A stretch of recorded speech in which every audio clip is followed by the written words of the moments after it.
ঘুরতে গেলাম স্মৃতিসৌধে, গিয়ে দেখি অবাক করা কাণ্ড। এত বিশাল বিশাল মাছ কোথা থেকে ধরছে এখানে এই স্মৃতিসৌধের ভিতরে। আসুন আমরা দেখি কোথায় কিভাবে তারা এত বড় বড় সুবিশাল মাছ ধরছে এবং কারা আসলে এটি ভোগ করছে। সম্পূর্ণ ভিডিওটি না দেখলে আসলে কখনো বুঝতে পারবেন না বন্ধুরা। তো অবশেষে ঢুকে পড়লাম স্মৃতিসৌধের ভিতরে। আমার কাছে এক কথায় অসম্ভব সুন্দর লাগে আসলে এই জাতীয় স্মৃতিসৌধ। একটি মনোরম পরিবেশ, সুন্দর, নির্জন এবং কোলাহলমুক্ত একটি স্থান। বন্ধুরা দেখতে পাচ্ছেন সবুজে ঘেরা একটি স্থান এবং সেই স্থানে পরিবার নিয়ে আসে অনেকে ঘুরতে। তেমনিভাবে আমিও চলে গিয়েছিলাম আজকে এই জাতীয় স্মৃতিসৌধে।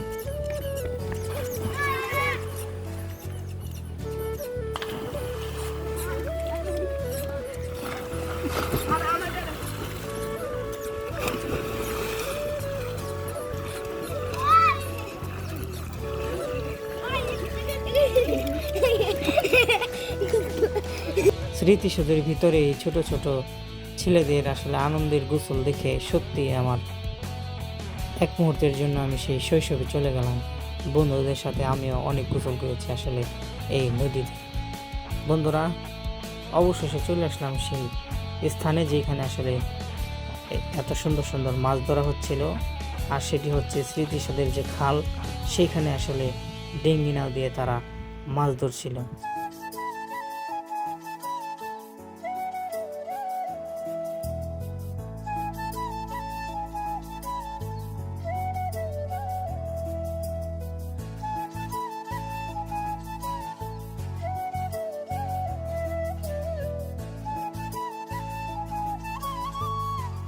জেলে ভাইরা অত্যন্ত পরিশ্রম করে আসলে কঠোর পরিশ্রমের মাধ্যমে আসলে এই মাছ ধরে।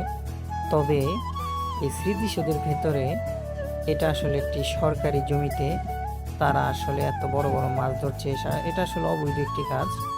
তারা মানে ওইখানে যারা দেখাশোনা করে, দায়িত্বে আছে, তারাই মূলত এই কাজটা করায় তাদেরকে বাহির থেকে নিয়ে।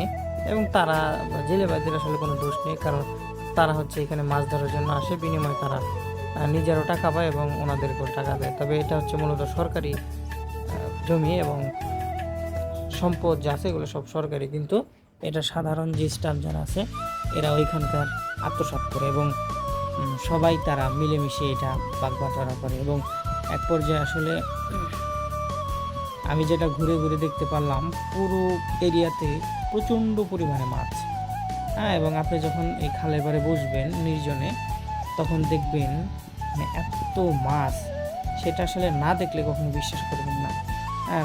লাফালাফি শুরু করে দেয়, যেন একটি পুকুরের মধ্যে যে বড় বড় মাছ যখন থাকে তখনই এটা দেখা যায়। তখন বন্ধুরা আপনারা দেখতে পাচ্ছেন জাল প্রায় উঠানো শেষ পর্যায়ে।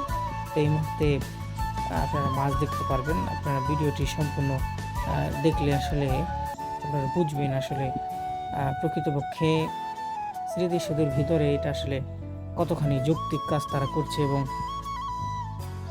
তারা আসলে যে অবৈধ কাজটা করছে এটার জন্য আমি আসলে সরকারের কর্তৃপক্ষের কাছে বিনীত আবেদন জানাচ্ছি যে আপনারা অবশ্যই এটা দৃষ্টি দিবেন, কারণ এটা হচ্ছে একটি সরকারি জমি।